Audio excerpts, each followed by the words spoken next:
stopping. He's going back. He's going to run down. Ball gets away. This one's over. Oh my freaking goodness.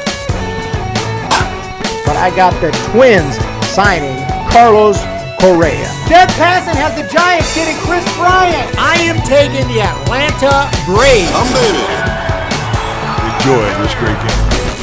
What is up, everyone? Welcome back to the Humm Baby Baseball channel. Today, we're previewing the San Diego Padres, and we got not one, not two, but three experts on the Padres, and they're FRIAR talk, so make sure to go check out their channel. I'll put a link in the description. I'll put a link in the comment section, and this is a good timing to do this video because the Padres just picked up Sean Manaea, a real good pitcher, formerly with the A's. Threw 2 shutouts last year, good strikeout stuff, and this is really big for the Padres rotation.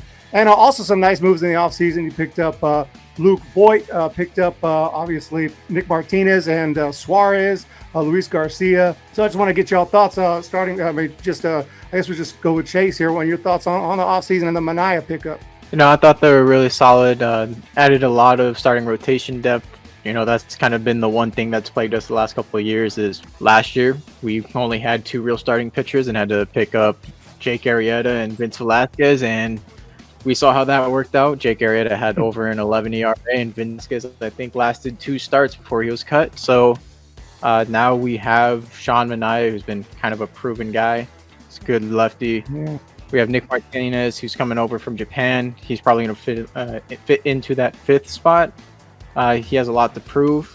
He's got a good stuff coming around. And then, just a lot more. We have a lot more power with Luke Voit, big righty. He's going to fill in some first base and mostly DH because Eric Hosmer is there. But then Luis Garcia and Robert Suarez have kind of been fighting over who's going to be the closer. It's most likely going to be Suarez. The guy throws 100 miles an hour, has some pretty good changeup, has a lot of ground ball, has some pretty good ground ball rates. So it looks like he's going to come out, and Luis Garcia is going to be another impact reliever.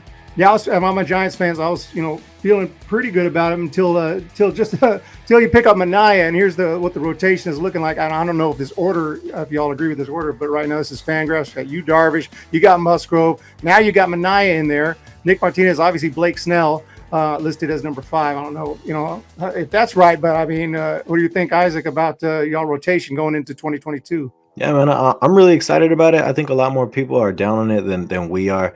With the Manaea pickup, we went from being projected the number 9 rotation to being projected, I believe, the number 6 rotation. And Blake's not number 5 for as surprising as it may be to see him at number 5. The reason he is listed so low right now is because he still needs time to ramp up.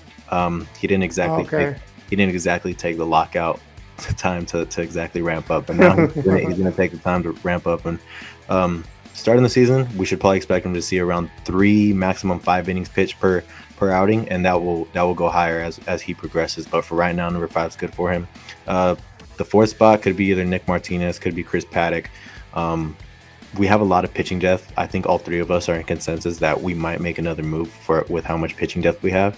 It could be at the expense of the pitching depth, of course, but I mean, depth is always great, man, because last year we got screwed because we had no depth. But really exciting. Manaea comes from the A's. He came with like a 3.81 career ERA, and we fully expect him to be huge for this rotation, man. And regarding the first 2, I think we all know what to expect from Darvish and Musgrove. Darvish definitely did not end the season very hot, but man, from April to June, below 2.5 ERA, one of the best pitchers in baseball, and he was super fun to watch until injuries hit him. He had to change up all his mechanics, but yeah, man, very excited for this rotation for sure. We think it's going to be great. Yeah, it looks pretty good to me too. You have Darvish, Musgrove, and now Manaea. That really filled in a little bit of a hole there, and you got some extra depth, like you mentioned, with Paddock. So whoever doesn't make that rotation will go into the bullpen. And but I was going to jump ahead to the possible lineup. Let's see if I can find it here. It's not a definite, but this is a potential lineup. Obviously, when Tatis comes back, he's going to make a big impact. So just jumping over to Matt. I mean, you got Grisham, you got Machado, Cronenworth, Voit now, big power there. Of course, Hosmer coming back, Myers, Nola, direction profile, and then Ha-Seong Kim while you wait for your man there, Tatis Jr. But yeah, what do you think about the lineup? Looking at this lineup, I mean, I think the big thing that's going to stand out is the lack of power. Now, you do add Luke Voit, so you bring a lot of power in terms of when you bring him in. But outside of Voit and Machado, You really don't have anyone in this lineup. It looks like they're a threat to hit over 30 home runs in a year. We saw that, with your Giants, Eric, last year. Were they were number 1, right, in home runs in the entire league? Yeah, I believe so. Most of the year they were. I don't know how it finished, but yeah. Yeah, so that was something that we brought up a lot throughout this offseason is the Padres slugging was like 23rd, I think, last year. They were 21st in home runs, something around that. And it's an area that they addressed, but I don't know if they addressed enough when you add in the Fernando Tatis injury. So the big question I have with the lineup is, one, what is Trent Grisham? Is Trent Grisham a 3-4 WAR player, or is he a 1-2 WAR player like we saw last year? That's the big question with him. Only 25 years old. Much better coaching staff this time around. Hosmer, Myers, they've struggled throughout their careers in San Diego. They need to bounce back. I don't know how much faith I have in that. So that's the big question marks right there. And them hitting 5 and 6, it's a little scary. Austin Nola, he's been injured a lot. When he's been on the field, he's been really good, but can he stay healthy? With Jurickson, Profar in left field, you have a Profar Beatty platoon there. So it's not a great platoon, but I am happy that they brought in Matt Beatty because Jurickson Profar has struggled early on in the year. Now, a lot of the projections like Jurickson Profar more than we have, so hopefully we're kind of wrong with Jurickson Profar, but we'll see how that plays out. And then having Ha-Seong Kim start at shortstop, he is one of the best defensive infielders in the entire league. Last year, he put up ridiculous numbers throughout the season. Big question with him is, can he adjust? Can he make the adjustments in his swing? Last year, it was really elongated, and he would just, guys would come up, throw gas, and he would just be very, very late often. So that's the big questions with him. Another thing to note with this lineup is CJ Abrams could be in it, and that would make a huge difference. We believe he can be a really good player, but that would change it a lot. But I'm definitely concerned about this lineup because of the lack of power.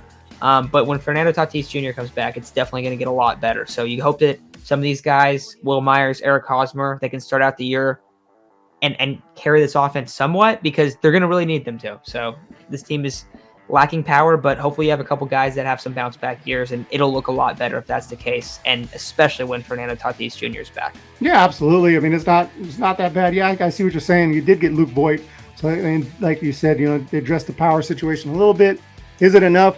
We'll see. Obviously, Machado is still awesome, still young. It's still a dang good lineup, and with that rotation, y'all should win a lot of games. And now we're going to jump over to the pen. Obviously, Dinelson Lamet, I know that he was a starter at one time. Suarez, y'all picked up. Emilio Pagan is good. Pierce Johnson, Austin Adams, Tim Hill is pretty good.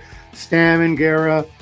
Decent looking bullpen. I'm not sure if there's anyone injured that's going to help contribute, but what do you guys think about this pen right now, Chase? We have a really strong pen. We're going to have a few guys come back mid-season from injuries. A lot of guys coming back from Tommy John.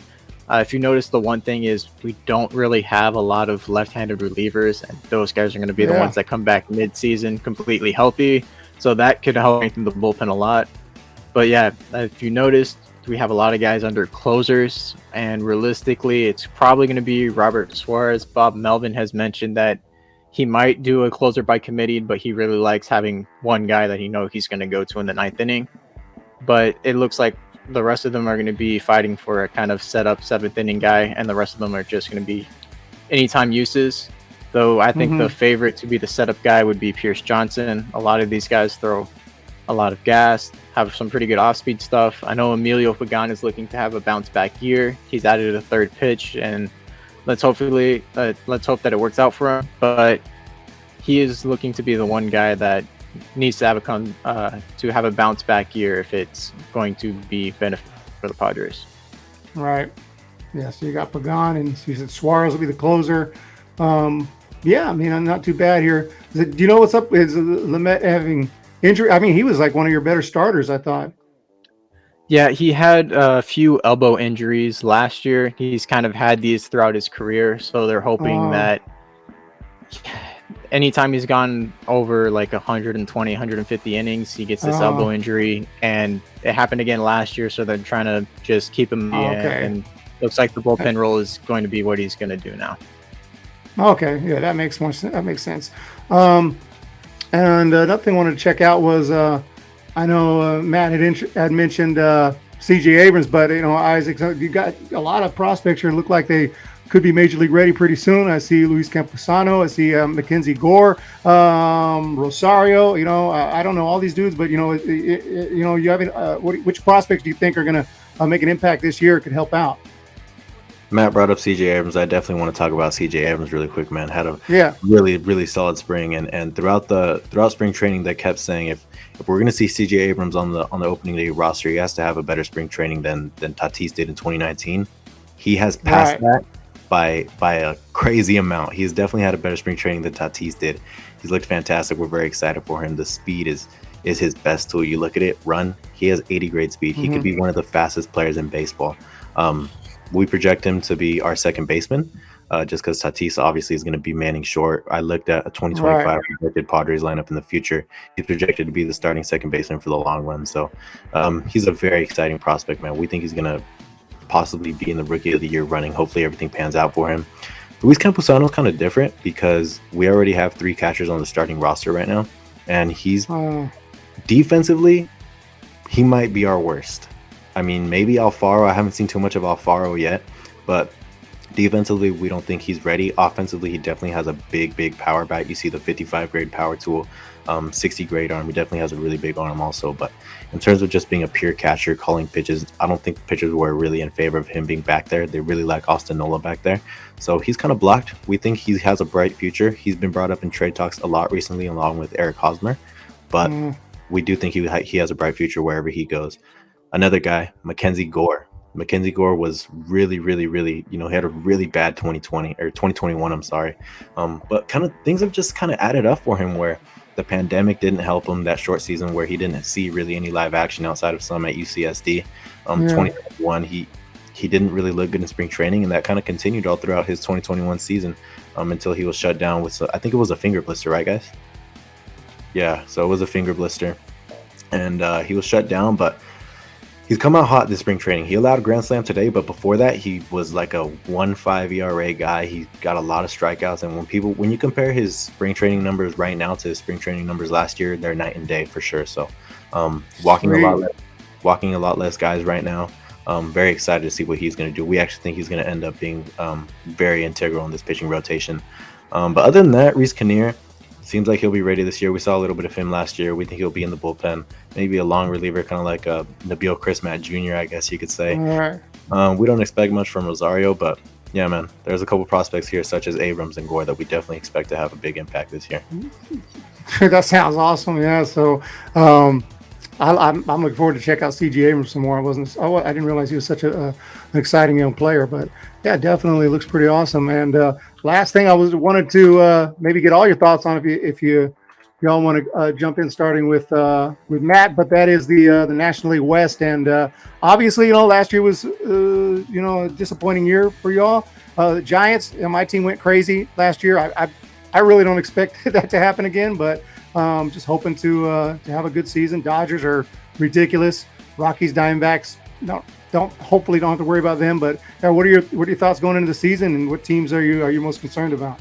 So, if I'm starting, I think there's 3 playoff teams in this division, which is something that we've never really seen in baseball. But adding an extra wild card, I think it's very feasible that we see the Padres, the Dodgers, and the Giants all in the playoffs, not in that order. I'd say definitely the leaders in this division should be the Dodgers. I mean, they should come out. They have one of the most ridiculous lineups we've seen. I do expect the Giants to maybe take a step back, but not like 2 or 3 steps back where they don't make the playoffs. I think they're still going to be a playoff team, maybe a borderline playoff team. Maybe the Padres and the Giants are fighting for, the 5th or 6th spot late in the year. Yeah. But I definitely think that when you're looking at divisions around baseball in the National League, I believe this is the hardest division. One thing that hasn't been brought up a ton is a lot of people expected the Rockies to just fully bottom out this offseason. They didn't do that. I don't think they're very good, but they're not horrible like the Diamondbacks. Right. So they're going to steal a couple wins from you. I think the big thing for the Padres, though, and I bring up the Rockies and the Diamondbacks, is the Padres last year struggled to beat the Rockies and the Diamondbacks. They were bad against those teams. And when you're playing a team like the bottom end of your division so often, you have to take advantage of that. Merrill Kelly, some of the Diamondbacks pitchers just had these Padres hitters look completely fooled. So that's where you got to see a lot of improvement. it's going to be tough to beat the Giants. It's going to be tough to beat the Dodgers, but the point is to get to the playoffs. That's what you're trying to do. You got to take care of business against the lower end team. So we want to see that this year a lot for the Padres. And I think that they should finish second or third in the division. And I do think they should be a playoff team. Sweet. Yeah. Would y'all agree with that, Chase? Yeah, I would say that was one of our main struggles last year is we played to the level of our competition. So we'd ramp up whenever we played the Dodgers and the Dodgers and Giants, but we'd take major steps back versus the Diamondbacks and the Rockies. And like Matt was saying, there is definitely 3 playoff teams in here. The Giants, they've added their depth. They've got their pitchers. They added Jock Peterson. I'm still pretty scared of them. I wasn't expecting them to do what they did last season. I was waiting for them to kind of fall off, and they never did. So I'm not going to discount them again this year. Though the Dodgers are probably, like Matt said, the league leaders in that. Their lineup is ridiculous. They have a strong rotation. They still have a strong bullpen. So I think it's realistic that we have 3 NL West teams in the playoffs this year. Yeah, for sure. I was saying that last year going into the season. Like, Giants, y'all need to beat up on the Rockies and the Diamondbacks, and we pretty much did. Giants did. That's a big key. You got to beat up on the weaker teams. And what do you think, Isaac? Do you have any more thoughts on the standings and the season coming up? Yeah, man. Matt and Chase both brought up that the Padres were very lackluster against the 2 teams in 4th and 5th. They absolutely were. I want to say they might have finished around 500 against those teams combined. I honestly don't think they did. I know they finished under 500 against the Rockies for sure. So definitely had some lackluster games against those 2, and that's why we ended up 28 games back, because we didn't beat up on those teams that we were supposed to beat up on. And but regarding the rest of the division, absolutely, I definitely think the Dodgers are going to win it. 11 players in the top 100. They're absolutely built for success. However, that's not saying the Giants won't be. I still think the Giants are a 90-plus win team. You lost a starter, you add a very good starter for sure. And they had a really good offseason, man. I still think the Giants are right there. Even if the names aren't exactly like household names and you lost Buster Posey, this is still a really good Giants team. Now, regarding the Padres, it's scary because I think as fans, we're a lot lower on the Padres than the general baseball population is. But we still think this is a playoff team. We still think this is a 90-plus win team who might have to get carried by the rotation for a while until Tatis comes back. But when we get our catalyst back, man, we think we're going to have a really solid back end of the season. That's when it all matters. That's when the Braves turned up and ended up winning the World Series. And we think it's going to be very important for the Padres to pretty much stay afloat until Tatis comes back. So if I had to go with the top 3, I do think all 3 will make the playoffs. I'll go Dodgers, Giants, Padres. Kind of the same thing, except they're going to be a lot closer.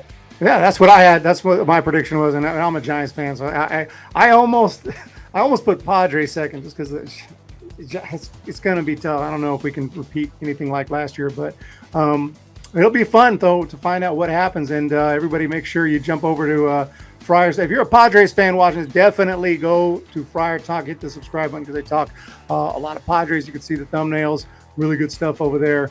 We will talk to y'all very, very soon. Hit that thumbs up, hit that subscribe, go over and subscribe to FRIAR Talk. Thank you guys very much. Everybody have a good one, and we'll see you.